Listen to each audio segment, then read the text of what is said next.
So why don't we get started now? I wanted to welcome you all. My name is Elizabeth Aloni, and I'm with Schneps Media. And we are thrilled really to be able to bring you this Straight Talk series today with Joe Klein, who is really an expert in elder law and also in estate planning and long-term care planning, which is why we're all here today. We're excited to be able to bring you this information from such an expert. And let me tell you a little bit about Joe Klein. He is the founding partner of Korsinsky and Kline. He manages the firm's elder law group, which includes handling all aspects of estate planning and long-term care planning. He has extensive experience with complex trusts and estates and regularly practices in the surrogates court in New York State. He's a graduate of Brooklyn Law School, so is my dad, and is admitted to both the New York and New Jersey bars. In addition to being an attorney, Mr. Klein is also a licensed certified public accountant in New York State. Joseph's an active member of the New York State Bar Association and lectures regularly throughout the state. He also does pro bono legal work for nonprofit organizations and is on the board of nonprofit organizations as well. Joseph enjoys spending time with his wife and 6 children, and he likes traveling and attending his children's activities. Well, you are a man with a full plate of wonderful, wonderful things, and we are so honored to have you here with us to talk about something that is so important. Joe and I were talking a little bit yesterday, and we were saying about, this is something that is so critical at any time, making sure that you have plans for your family, making sure you have plans if you become critically ill. And I think, everything that has happened with COVID has really brought this into the forefront. But it is something that is so important. And I'm so grateful that you're here to discuss this with us. I know personally, when I had all of this done for myself, it was like a weight was lifted off my shoulders that maybe I didn't even know was there. So we really appreciate your being here to be able to share with us about estate and long-term planning, and look forward to everything that you have to share with us today. Okay, thank you. So it's nice to be here, and I hope everybody is safe and well at home. Now, there are generally 3 categories of concerns with regard to estate planning. People ask about succession planning, people ask about long-term care planning, and people ask about estate tax planning. Now, right now, the main concern is succession planning, because unfortunately, there's a lot of people getting sick out there, a lot of people dying out there, and there are critical issues that have to be addressed. So here's a few examples of things we have been dealing with. So first, there are people going into hospitals who don't have any healthcare proxies. They have no documents allowing other people to make medical decisions for them. And it's a big problem. So so people need to have documents in place allowing other people to make decisions for them in case they, God forbid, become incapacitated or go into a hospital. That's number one. Our office is getting a lot of calls of, unfortunately, people that have passed away. As you know, in New York City, there's thousands of people dying right now, and people have passed away, and they own businesses, they own real estate, they have operations going on, and there is nobody who can handle things for them. They don't have a will, they don't have documents allowing people to step in, and that's causing huge crises all over.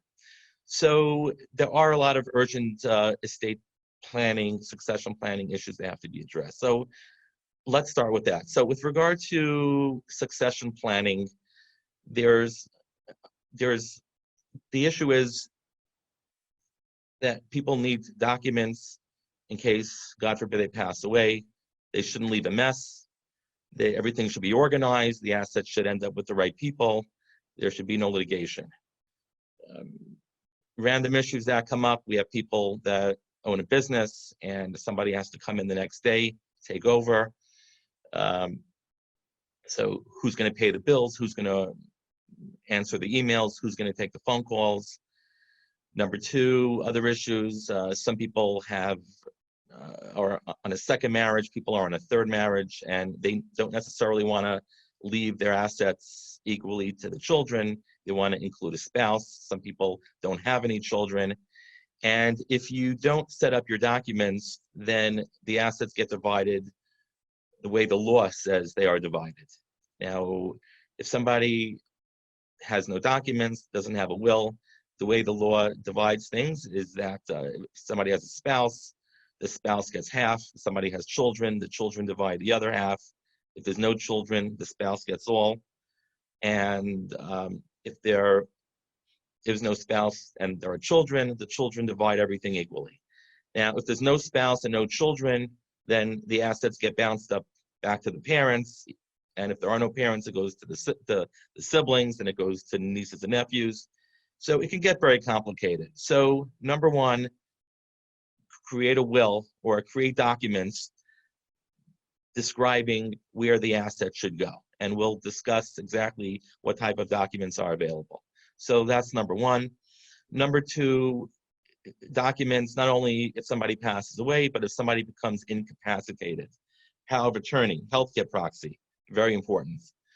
Power of attorney is if somebody becomes incapacitated, you can appoint people who can handle financial transactions for you, whether it's dealing with bank accounts, dealing with pension accounts, dealing with certain programs that might be available for you.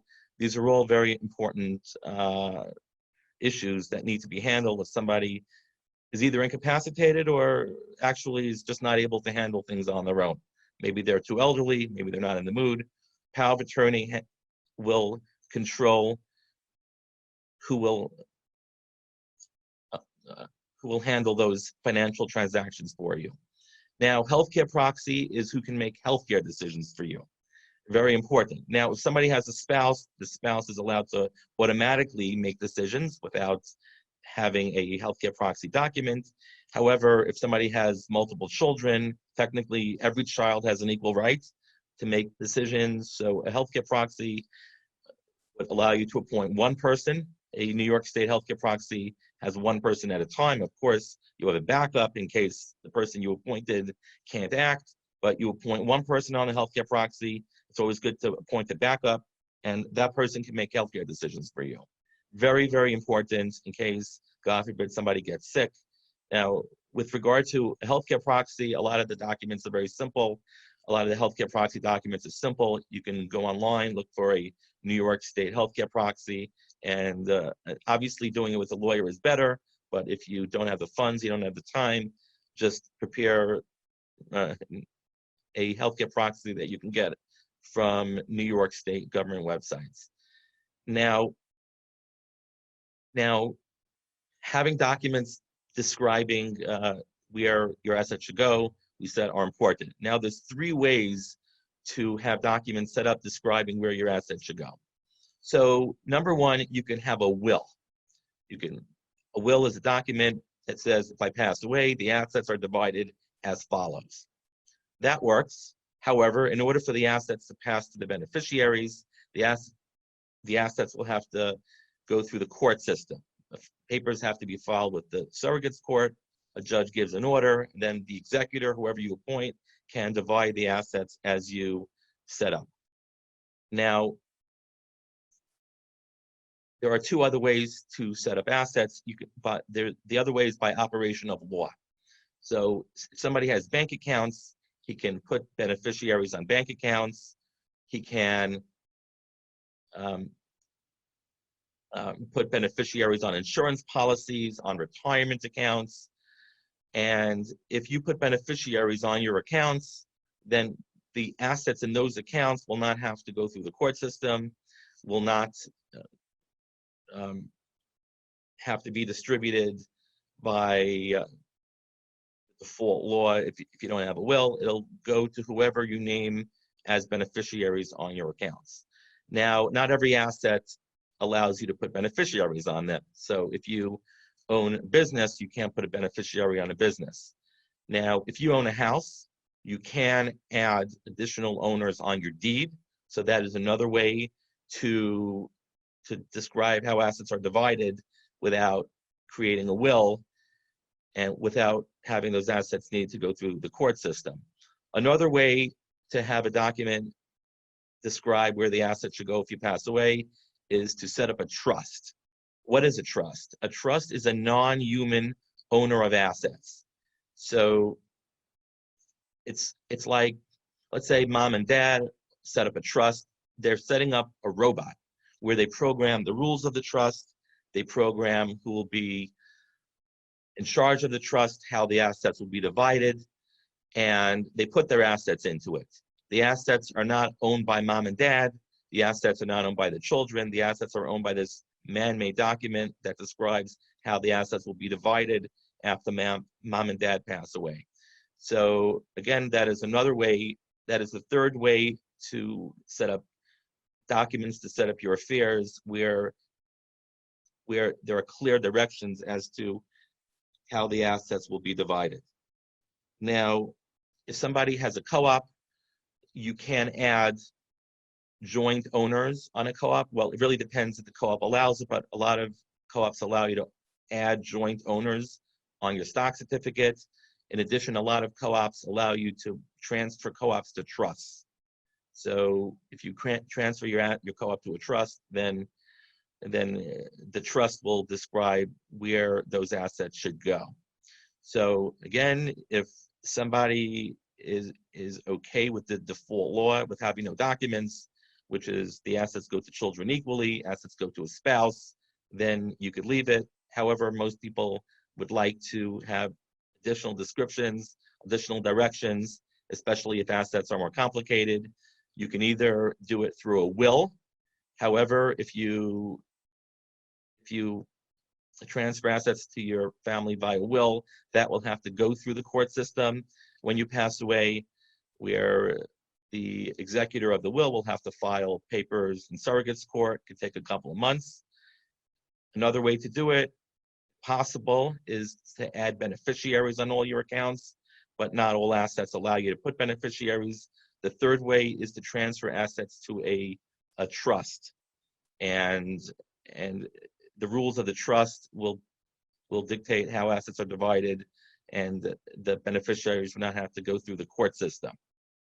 Now, power of attorney, healthcare proxy, again, a very important document in case mom and dad are incapacitated or mom and dad are just too elderly, too sick to handle things, and they could appoint who will handle their financial transactions for them and who will make healthcare decisions for them.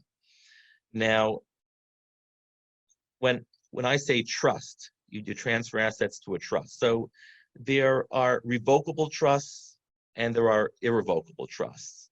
So if the goal is to simply avoid probate, to avoid having to go through the court system, then a revocable trust works. So you could be in control of your assets and you put your assets into it. The trust dictates how assets are divided when you pass away, but you could control things on your own while you're alive.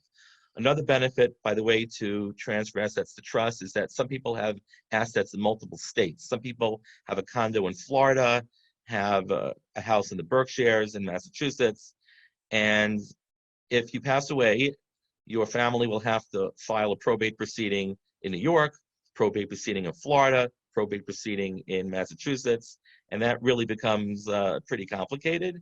So a lot of those people like to avoid simply having a will. They want to put their assets into a trust while they're alive to avoid probate.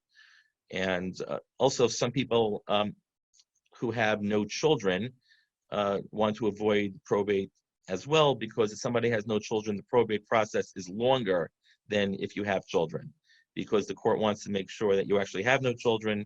They require the executor to go through a lot of technical, to go through research, and there's a lot of additional paperwork, so it takes longer. So again, if you're worried, what if you pass away? You don't want to leave a mess. Get your documents in order. If you're worried, God forbid, I go to a hospital, I get sick, I need somebody to step in while I'm alive, you can't handle documents, power of attorney, healthcare proxy, very important documents. Now, the other the second section of estate planning. The first was succession planning. The second is long-term care planning. I know these aren't urgent issues in this COVID situation, but it's important as well, and the laws are changing soon. What is long-term care planning? Long-term care planning is if somebody needs home care, somebody needs a nursing home, and they don't want to pay out of pocket. There are ways to set up your assets so that Medicaid could pay for home care or Medicaid could pay for nursing home. Now, if somebody could afford long-term care insurance is the best, and that would pay for home care, that will pay for long-term care and for nursing home, and that's great. But long-term care insurance is expensive. A lot of people can't afford it. So if you don't have long-term care insurance and you don't want to pay thousands of dollars a month out of pocket, you could set yourself up so that Medicaid could pay. Now, how do you do that? In order to set yourself that Medicaid could pay, there's an asset test and an income test. Again, this is just a quick summary. For more details, we can speak in person, or on the phone via video conference. In order to qualify to have Medicaid pay, there's an asset test and an income test. The asset test is that the applicant can't have more than approximately $15,000 of assets. In New York, retirement accounts are exempt. Technically, houses are exempt, but if you keep your house in your name, Medicaid could try to go after the house later on. So if somebody has assets that are more than $15,000, one option that's available is to gift your assets away. People gift assets away to the children directly. People gift assets away to a trust. Now, that trust is not a revocable trust that I mentioned when I was talking about succession planning. It has to be an irrevocable trust, which means that mom and dad have to gift their assets away. And if the trustees are not agreeing to follow what they want, they really they can't get their assets back. So it really works well when people have children, they could trust the trustees or nieces or nephews. So again, you want to qualify for Medicaid, you have to gift the majority of your assets away to children directly or to a trust. Now, if somebody wants to qualify for a nursing home, there's a 5-year waiting period until the assets you gifted away are off the radar and protected. So you can't wait until you need a nursing home tomorrow and then transfer your assets to a trust. You really need to plan in advance. Most people do it in their mid to high 60s, low 70s, but obviously if you have not done it, then it's never too late to start doing it. The earlier the better. So for nursing home care, there's a 5-year waiting period. Now for home care, currently you could transfer your assets, you could set up a trust, transfer your assets to a trust, and qualify for home care, which is called community Medicaid, almost immediately. However, that law is changing October 1st. It's not 100% final, but it seems like it will be. So October 1st, there will be a 2.5-year waiting period before assets transferred to a trust that the children will be protected to have Medicaid pay. So if you want to protect your assets in case you need home care, if you don't want that 2.5-year waiting period to apply, then you should transfer your assets to a trust and apply for Medicaid before October. Otherwise, if you transfer assets now, as long as 2.5 years wait, if 2.5 years pass, then you'll qualify for Medicaid long-term care. There is also something called an income test, which basically is that Medicaid allows you to keep all your income as long as you spend it on yourself. There's a small amount of income Medicaid allows you to spend on anything you want, but the majority of your income, Medicaid will require you to spend it on yourself. Now, there's the whole process how they do that. I don't want to go into it right now, but you won't lose all your income as long as you could spend it on yourself. Now, yes, you could spend it on food, clothing, your rent, your credit card bills, on house expenses. As long as it's for you. You can't buy toys for your grandchildren. You can't give gifts to your your son, your daughter. Okay, so that's the income test, the asset test. We spoke about transferring assets to a trust.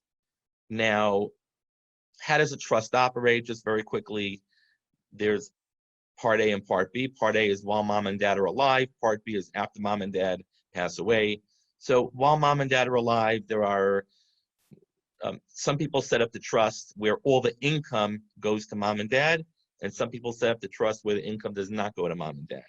Now, if you set up the trust where the income goes to mom and dad, then if mom and dad or dad are applying for Medicaid home care, then the income in the trust must also be spent for mom or dad. So it might not be so easy to spend income on mom and dad. If mom's 95 years old, she might not be spending a lot of money. So the way that it works is that if you can't spend all money, the income on mom, and the income accumulates, and mom passes away, you'll end up losing that income. So it's important to try not to have too much income going to mom when she can't spend it all. So the other option, which in our office is more popular, is where the income also stays in the trust. So let's say the children are the trustees.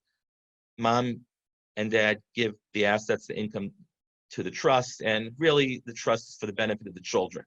So yes, if mom needs something, the children could always take money out of their pocket and help out mom. However, the rules of the trust is that the income assets go to the children. So again, one option is that the income goes directly to mom, so mom can feel comfortable that her children can't leave her out and can't leave her out in the cold. The other way to do it is if mom has a nice pension, mom has Social Security, and mom doesn't need that extra income going to her, then that would not be a problem, and you could leave the income in the trust, and that would protect the income much more than if the income is going back to mom and dad. Additionally, if mom needs a nursing home, then if somebody needs a nursing home, mom or dad need a nursing home, the way that it generally works is that Medicaid will take the income unless there is a spouse who needs the income. So for home care, you could keep your income if you spend it on yourself. For nursing home care, they take your income unless there is a spouse that needs the income.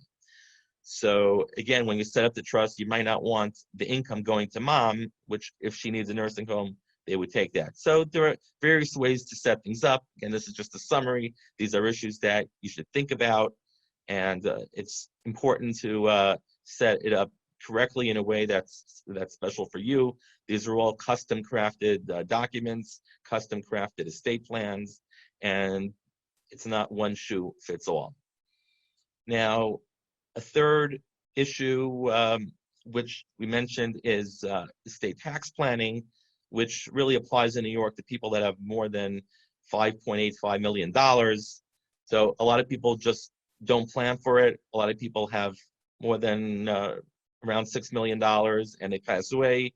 The children have to pay estate taxes, which could be avoided if assets are transferred to children or to trust in advance. So if anybody out there has more than $6 million of assets or close to it, plan in advance, gift certain assets away to children or trusts before you pass away to avoid estate tax, having to pay estate tax when you do not have to. Now there's a special opportunity because during COVID, because a lot of assets have reduced in value. So without getting into technical gift tax issues, now that assets are reduced in value, it's easier to gift assets. You can gift assets without using up the maximum exemption amounts. You can gift assets using up less of your exemption amounts because when you get appraisals of the assets that you want to give, the appraisals currently will be much lower. Now I will open this up to questions. Now, oh, Hi. hi, you're back. Okay. That was really very informative. Thank you so much. I think Sure, no problem. knowing how important these options are, although we may think that we're very healthy, or we think that these aren't issues that are currently critical, they really are. And there are things that, even in terms of long-term care, with things changing and laws changing, it's an important thing to think about. And right now, we're all kind of on hold. And so it's really a perfect time to be able to do that. We do have a question here from Joyce. Hello, my mother passed away 6 months ago. I'm very sorry to hear that, Joyce. I send you my condolences. Excuse me, I just lost that. The health insurance company, Humana, owes my mother a check for overpayment on her medication. My mother did not have an executor of estate in their system. How can I get that check? Well, you could always try speaking to the company and ask if they would give the money to the children. Otherwise, they might have to issue the check to her estate. And if they issue the check to her estate, then unfortunately, there would have to be a probate in order to get the money that was payable to mom to go to the children. So this is an example where people have to set things up to avoid a probate, which is a court process to get mom's assets when it might not be necessary. So, but most of these companies, if it's a small amount of money, they would work with you, and so that you don't have to spend money on creating a probate in order to get small amounts of money. Sometimes if the check really is small, a lot of people just say it's just not worth bothering, going through the court process to get the money. And actually, the Kings County Surrogates Courts and the New York City Surrogates Courts have, if it's a small estate, they have staff that can help you probate an estate. So you might not need a lawyer if it's really a small amount. They have people that can help you. They have websites on their own surrogates court websites can help you process estates if it's a small amount. Now, I just want to add something. Obviously, everybody's question is, well, everything is closed. The courts are closed. So the surrogates courts are only dealing with emergencies. So we do have emergencies. We have people who had a business that closed. It's emergency. Somebody has to step in tomorrow. Otherwise, they can't pay the payroll, and so that's a crisis. If it's money that's just sitting around, it's really not an emergency to put mom's money in your pocket. I just also want to add something that, with regard to estate planning documents, people say, well, how can I get things signed? How can I? Second. Sorry. You didn't move around enough, huh? No. Yeah. So how can I get things signed? And so New York allows you to witness documents, to notarize documents via video conferencing. So we have attorneys in our office who are video conferencing with people and witnessing documents, signing documents. You do not have to leave your house. That's very important law that New York just put in during this crisis to allow people to get documents processed and signed. When I say documents, I mean wills, trust, powers of attorney, healthcare proxies, so you can get all this work done without leaving your house. We have, thank you so much for that. And it really goes to show too, is that, when you're in a period of mourning, and, as we hear here with some mother being lost, the last thing in the world you want to do is have to deal with all these legalities. And that's another reason why it's so important to take care of this now, so that, those people that have lost you can heal their loss and manage their loss without having these added stressors. Dawn had a question. She said, I understand the power of attorney is no longer valid when the person passes away. Is that true? And if the person doesn't have a will or trust after the power of attorney expires, what happens to their assets? So that is true, that a power of attorney ends when somebody passes away. And if somebody does pass away, then the answer to what happens to the assets depends on if they were accounts that had beneficiaries, the assets in those accounts or life insurance go to the beneficiaries on the accounts. If assets were in trust, then they go to the beneficiaries described in the trust document. If mom had a will, then the assets would go to the people that were in the will. Again, this is the less preferred method because these assets would have to go through the court system. And if there is no will, then we go back to the default law of how assets are divided when somebody has no will, no trust, and no beneficiaries. So that is, again, if somebody has a spouse and children, the spouse gets half, the children get half generally. Somebody only has children, it goes to the children equally. And then there's a whole law that goes to parents, goes to siblings, goes to nieces and nephews, cousins, and if somebody has no relatives, then the money goes back to the state. So that's why it really is important to have a plan in place, get it in place. And this was important even before COVID. Yeah. It's important now because people are a little uncomfortable about what can happen to them, but this was an issue before as well. Yeah, this is a perfect time to make sure you take care of this. It is so important. Linda has a question. If a retirement account does not have a beneficiary, this may be similar to the other question, but the deceased account owner had a will, can the account be rolled over into an inherited IRA for those people named in the will? So if the account had no beneficiary, then the account would go to the estate. And from the estate, it would not go it cannot be rolled over into an inherited beneficiary, inherited IRA account. It doesn't work that way. It would go into the estate, and you have a few years to take the money out of the estate.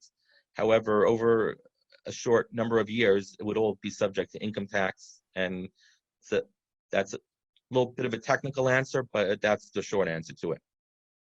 Again, important to have a beneficiary and to have all these things checked.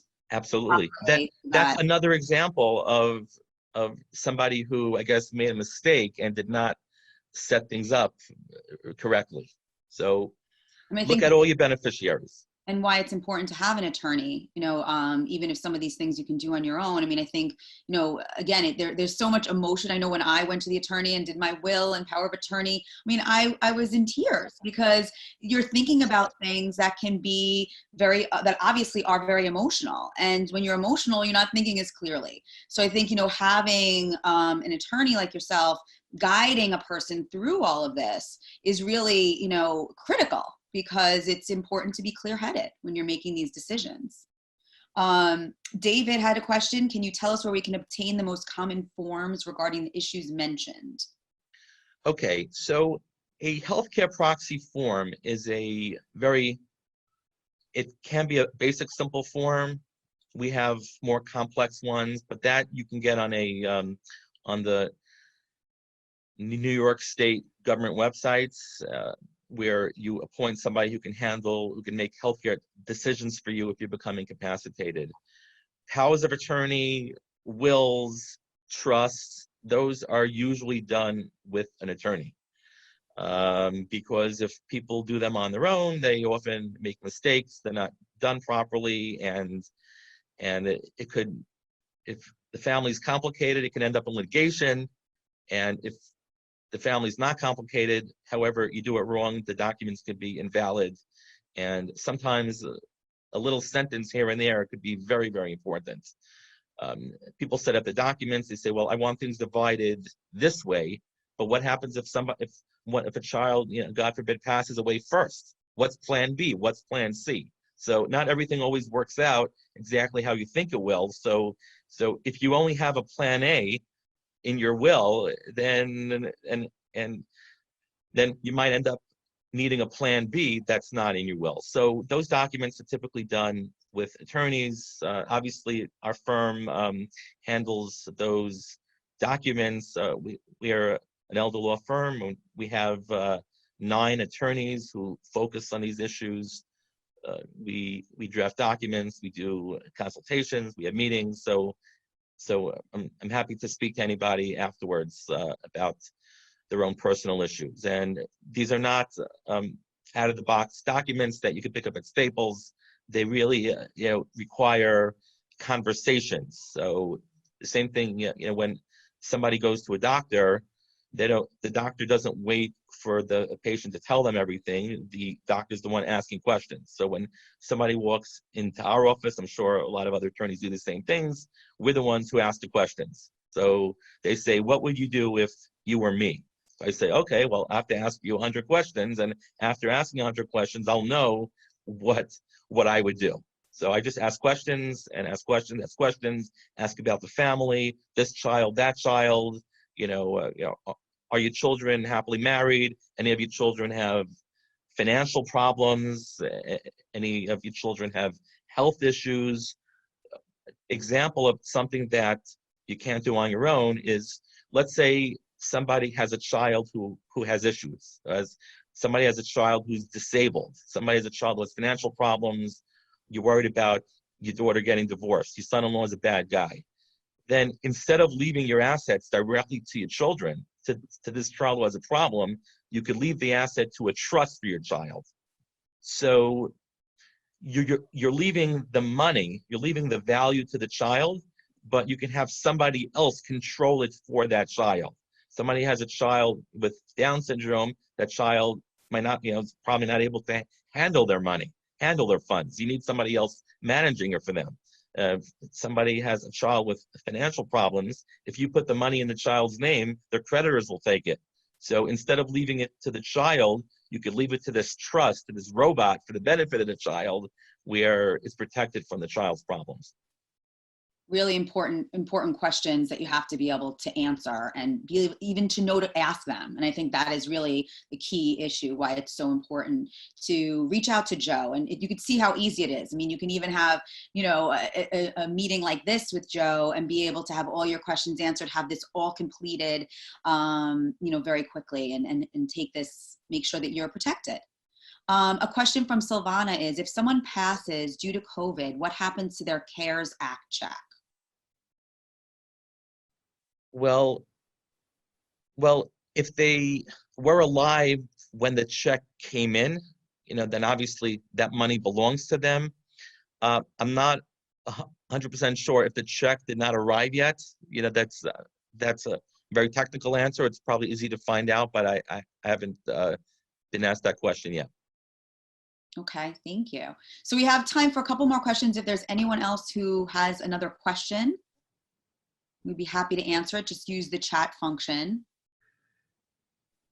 Now, what is the best way? Would you think email is the best way to get in touch with you after this, to set up an appointment and talk about their needs? And yes, email is good. Our office phone number is good. We have staff answering phone calls, setting up meetings. And I just want to answer another question that people ask about guardianships. What is a guardianship? Just very quickly, if somebody is incapacitated but did not have a power of attorney or a healthcare proxy, in order to access the person's assets, you would need a guardianship proceeding.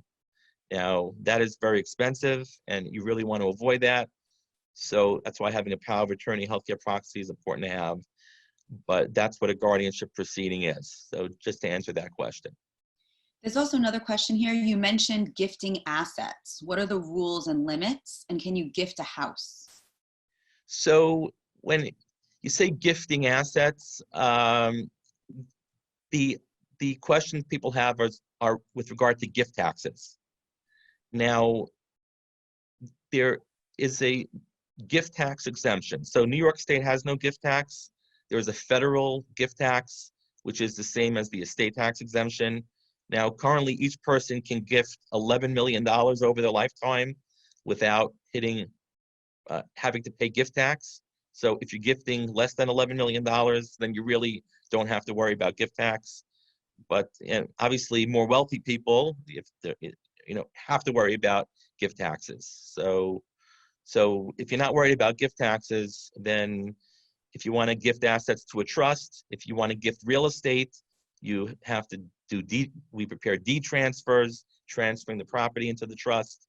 If somebody has LLC interests or various investments. We could assign the investments to the trust. If somebody has bank accounts or brokerage accounts, then the trust opens up a new account, and then the banker transfers the assets into the trust account. Those assets typically don't have to be sold. They don't have to be liquidated. They could be transferred directly to the trust that way. Thank you.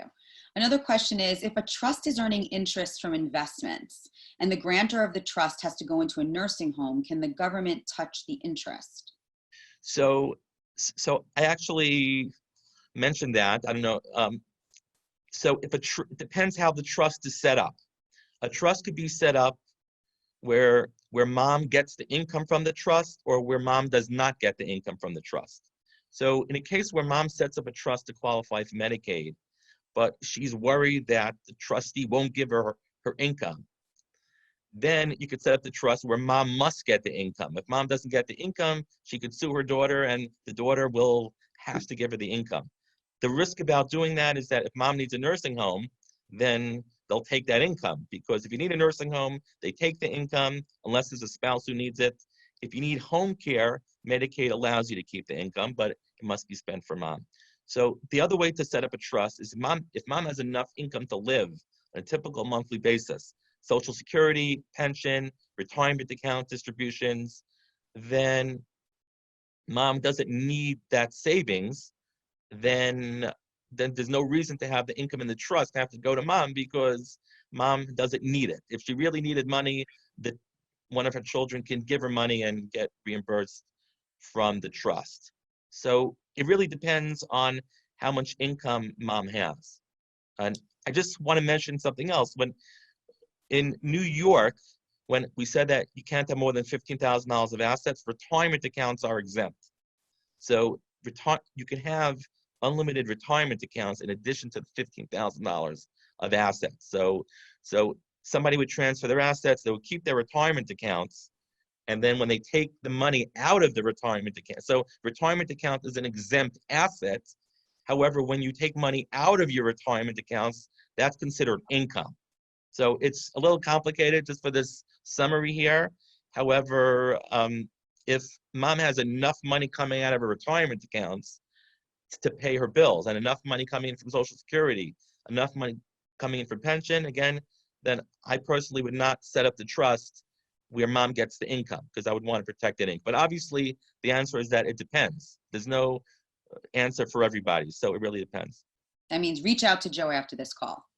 Right. From Ava, does secondary executor on a will need to see the will? Well, they would need to see the will if they would be the one probating the will. So if mom's creating a will, she's naming her daughter, but if her daughter passes away, she names her son. She doesn't have to give the will to the son, because he's only a backup to the daughter. But what most people do is that they tell their executors, they tell the children who the lawyer is and where to contact the person in case something happens to them. So a lot of people don't want to give their family the wills, because especially if the will is cutting people out, they might change their mind, and they don't want everybody getting angry at them when they might change the wills at a later date. So it's always good to give the documents to the people that you appointed to handle things for you, because otherwise, then how would they even know that they were appointed? So, but the backups, as long as they know where to find documents in case of emergency, then that's fine too. I just want to mention also, besides for telling your children, your executors where the documents are, it's also good to tell people what your burial plans are. We unfortunately, over the past few weeks, we had a lot of people passing away, and the family didn't know what the burial plans were or where they had plots, so it's especially people who weren't planning on passing away, younger people, and so if you do have a plan, if you have something worked out, then tell people, send your children an email, or your executor, or your friends, or if you don't really know a lot of people, then put it on your fridge with a magnet. Keep the information available, because otherwise nobody will know. And if people have passed away and the city has no idea what to do with them, so having that information available is very important. Yeah, don't assume that even your closest family know exactly what it is that you would want. So make sure that you do that and that you update it. Think about it over time and update it too if your feelings change and your decisions have changed. Yeah. Do you have any staff that speak Spanish? Is a question. Yes, we do. Yes. Okay, wonderful. Yeah. Another thing I want to add, email passwords.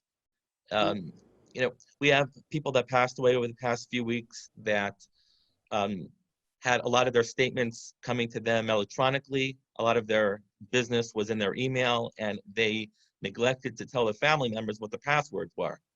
So it creates a major problem. So it's always good to keep your passwords on a list. If you want to hide them somewhere in your house so a robber can't find them, but whatever it is, if your family doesn't know what your passwords are and your entire life is in your email, it could be a big problem if you passed away. Yeah, the courts can eventually give your family access, but it could take a couple of months.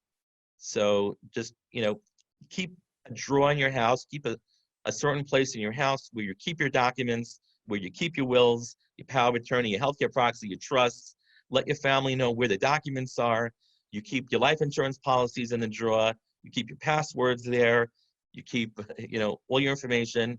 Something happens, they'll know where to run to without trying to scatter and have very hard time figuring things out. This is important, not only during COVID, it's really anytime. That's very simple, but critical advice, because we all have passwords on everything now. And it's hard for people themselves to keep it straight. So really very difficult for someone when they pass to be able to put all information. This is even more important for younger people who are actively working. They have business interests in different places. They have different investments going on. They have deals with partners in different places. If you don't have information describing where that is, it would, not everybody tells their spouse every detail of everything they're doing in work. So if you don't have it written down and the person, God forbid, just disappears one day, it would be a mess. So just, maybe keep a running spreadsheet, keep a chart, just so your wife would know, that you gave $50,000 to your friend who was investing in something in Florida. Otherwise, it would be very hard for them to know about it, your family to know. That's a really, really important tip. Thank you so much. Well, this has been incredibly informative. You've really given some things that people can be actionable on immediately, and really highlighted, how important it is to reach out to you and to be able to set up something so that you can set up exactly what you need. With all these wonderful questions and these fantastic answers you've been giving us, what we see time and time again is it's so personal and it's so specific to each individual. So I thank you so much for being here and informing us. This has been so helpful. And I will make sure to reach out to every single one of the people that are here to be able to let them know your contact information and be able to get in touch with you and be able to get this started and squared away so that they know that they're keeping themselves and their families safe. Okay, thank you so much. Thank you so much. Have a wonderful day, everybody. Thank you for joining us on Schneps Media Straight Talk. This is Joe Klein, and we'll be sending out his contact information so that you can reach out to him after this webinar. Thanks so much. Stay safe, everybody. Stay home and stay safe. Amen. Amen. Okay. Bye-bye, everybody.